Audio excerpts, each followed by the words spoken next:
औज़ुबिल्लाहिमिनश्शैतानिर्रजीम बिस्मिल्लाहिर्रहमानिर्रहीम। प्यारे दोस्तों, अस्सलाम वालेकुम वरहमतुल्लाहि वबरकातुहू। Professor Khizar Abbas official YouTube channel की तरफ से खुशामदीद। मैं हूं प्रोफेसर खिज़र अब्बास। इस चैनल को सब्सक्राइब करें, वीडियो को लाइक करें, कमेंट करें और शेयर करें। एक सिलसिला जो बाज़ वजूहात की बिना पर अधूरा रह गया था, उसे मुकम्मल करने के लिए शुरू से काम चलाने लगा हूँ।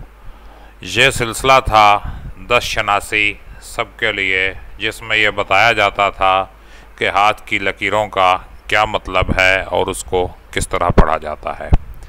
तो मेरे दोस्तों, अगर आप 10 शनासी को नाजायज़ समझते हैं, इस्लाम के ख़िलाफ़ समझते हैं, तो ये वीडियो लेक्चर्स आपके लिए नहीं हैं।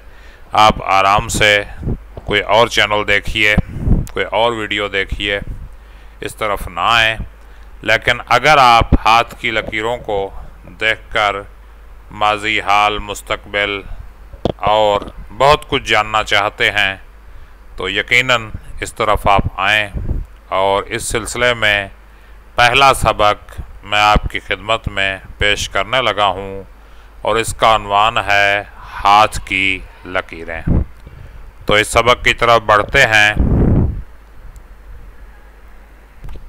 तो दोस्तों, बात करते हैं हम हाथ की लकीरों की। यहाँ आपको मुख्तलिफ लकीरों का मुआयना और उनकी तशरीह और तफसील मालूम करने का मौका मिलेगा। इससे कबल मैं आपको एक बात समझाता चलूँ। ये दाएं और बाएं हाथ का फ़र्क है। दाएं और बाएं हाथ में फ़र्क है, उसे जहन नशीन रखना बड़ा ज़रूरी है। हाथ का मुताला करते वक्त दोनों हाथों को देखना चाहिए और उनके तमाम इख्तलाफात को जहन नशीन करना चाहिए। और फिर हाथ का मुताला करते वक्त दाएं हाथ की अलामतों और लकीरों पर ज़्यादा तवज्जो देनी चाहिए, क्योंकि दायां हाथ ज़िंदगी में हासिल की हुई तरबियत, जिद्दोजहद और माहौल के असरात का आईनादार है। उसकी तौजीह हम यूँ भी पेश कर सकते हैं कि बाएँ हाथ की निस्बत दाएँ हाथ का इस्तेमाल चूँकि ज़्यादा होता है, इसी बायस इसमें क़ुव्वत और असाबी मजबूती ज़्यादा होती है। इस सबब कि ये हाथ जहन का ताबे होता है, जहन इसी हाथ के ज़रिए अपने ख़यालात को अमली जामा पहनाता है। इसी सबब दाएँ हाथ के मुताले से इंसान की खासियतें और उसके हालात ज़िंदगी का बेहतर तौर पर अंदाज़ा किया जा सकता है। और दोस्तों, ये जहन में रख लें कि मर्द का हमेशा दायां हाथ चेक किया जाता है। अगर कोई लेफ़्ट हैंडेड है, यानी बाएं हाथ से काम करने वाला है, तो उसका बायां हाथ देखा जाएगा। औरत का अमूमन बायां हाथ देखा जाता है। लेकिन अगर औरत लिखने पढ़ने का काम करती है, मसलन टीचर है, प्रोफेसर है, डॉक्टर है, या बहुत ज़्यादा पढ़ी लिखी है, तो उसका भी आप दायां हाथ ही देखेंगे। तो अब आगे आपके सामने हाथ की लकीरों की बात हो रही है। ये आपके सामने हाथ का एक सैंपल है, एक नमूना है। तो ये उंगलियां हम थोड़ी ऊपर कर लेते हैं। अब देखिए, ये दाएं हाथ की हथेली है, अंगूठा, ये पहली उंगली, ये दूसरी उंगली, ये तीसरी उंगली और ये चौथी उंगली। और ये देखें, हाथ के ऊपर लकीरें मौजूद हैं। ये माउस पॉइंटर आप देख रहे हैं, ये हाथ बना हुआ, ये देखें। ये अब मुख्तलिफ लकीरों पे जाके मैं आपको बताऊंगा कि ये कौन सी लकीर है। ये देखें, हाथ पर 4 लाइंस बहुत अहम होती हैं और तकरीबन हर हाथ पे मौजूद होती हैं। इनमें ये पहली ज़िंदगी की लकीर है। ये देखें, ये लाइफ लाइन, ये यहाँ से शुरू होती है। ये अंगूठे और पहली उंगली के दरमियान से शुरू होकर ये पूरी हथेली के दरमियान से घूमती हुई ये कलाई के आगाज़ तक आ जाती है।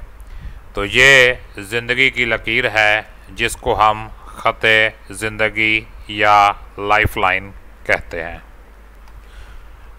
ये दूसरी लकीर देखिए, ये ज़िंदगी की लकीर के ऊपर से शुरू होकर यूं घूमती हुई इस तरफ निकल जाती है। इसको हम ख़त्ते ज़हन या ख़त्ते दिमाग कहते हैं। ये देखें। इसके बाद तीसरी लाइन जो है, ये दिल की लकीर या ख़त्ते क़ल्ब कहते हैं। ये छोटी उंगली के नीचे से निकलकर हथेली को यूं काटती है। ये ख़त्ते दिल है। और ये दरमियान में जो लाइन है इसको ख़त तकदीर कहा जाता है, किस्मत की लकीर कहा जाता है। अब मज़ीद देखें जो छोटी लाइंस हैं, अब 4 बड़ी लाइनें, ये देखें, ये ज़िंदगी की लाइन, ये दिमाग की लाइन, ये दिल की लाइन और ये है तकदीर की लाइन। ये देखें, ये ज़िंदगी की डबल लाइन है, ये ख़त ज़िंदगी के अंदर एक और लाइन होती है, ये ख़त अय्याशी है, ख़त ईसियाँ है। ये आगे आपको मज़ीद बताया जाएगा कि कौन कौन सी लाइन का क्या क्या मतलब होता है। ये ख़त सेहत है, ये वाला, ये देखें, ये ख़त सेहत है, इसको हम ख़त कशफ कहते हैं, ख़त विजदान भी इसको कहते हैं, ये वाला। ये शादी की लकीर है, ये छोटी उंगली के बिल्कुल नीचे होती है, ये शादी की लकीर, इसे कौस ज़ोरा कहते हैं। ये दरमियान वाली 2 उंगलियों के नीचे एक कौस बनी होती है, इसको कौस ज़ोरा कहते हैं। ये छोटी उंगली के साथ वाली उंगली के नीचे एक सीधी लकीर होती है, इसको ख़त शमस कहते हैं।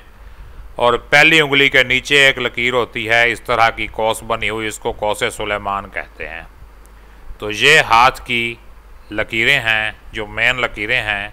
फिर देखिए, ये ज़िंदगी की लकीर, ये दिमाग की लकीर, ये दिल की लकीर, ये किस्मत की लकीर, ये ख़त अय्याशी, ये ख़त सेहत, ये ख़त कशफ, ये ख़त शादी, ये ख़त शमस, ये कौस ज़ोहरा, ये कौस सुलेमान और ये है ज़िंदगी की डबल लाइन।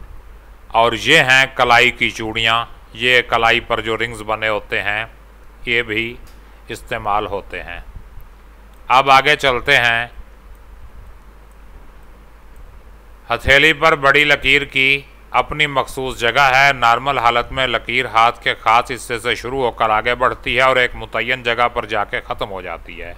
इस तरह हर एक लकीर का एक मियार मुकर्रर है। ये देखें, अब ये बात कर रहे हैं उभार, यानी हथेली के ऊपर कुछ उभार होते हैं। इन उभारों के नाम देखिए कि कौन सा उभार किस चीज़ को ज़ाहिर कर रहा है। ये लेफ़्ट हैंड का अक्स है। ये पहली उंगली के नीचे जो उभार है, ये देखें, इसको मुश्तरी का उभार कहते हैं। और दूसरी उंगली के नीचे जो उभार है इसको ज़ोहल का उभार कहते हैं। तीसरी उंगली के नीचे जो उभार है इसको शमस या सूरज का उभार कहते हैं। चौथी जो छोटी उंगली है इसके नीचे जो उभार है इसको अतारद का उभार कहते हैं। इसके नीचे दरमियान में ये मरीख का मनफी उभार है। इसके इधर देखें, बड़ी उंगली के नीचे, मुश्तरी के नीचे मरीख का मुस्बत उभार है। अंगूठे के नीचे जो सबसे बड़ा उभार है ये ज़ोरा का उभार है।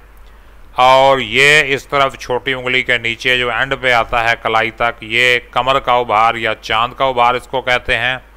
और ये जो दरमियान में एरिया है इसको प्लेन ऑफ मार्स या मरीख का मैदान कहते हैं। एक बार फिर देखिए, ये उभार हैं हाथों पे। ये सबसे पहले बड़ी उंगली के नीचे मुश्तरी का उभार, इससे नीचे मरीख का मुस्बत उभार और उससे नीचे अंगूठे के साथ ज़ोरा का उभार।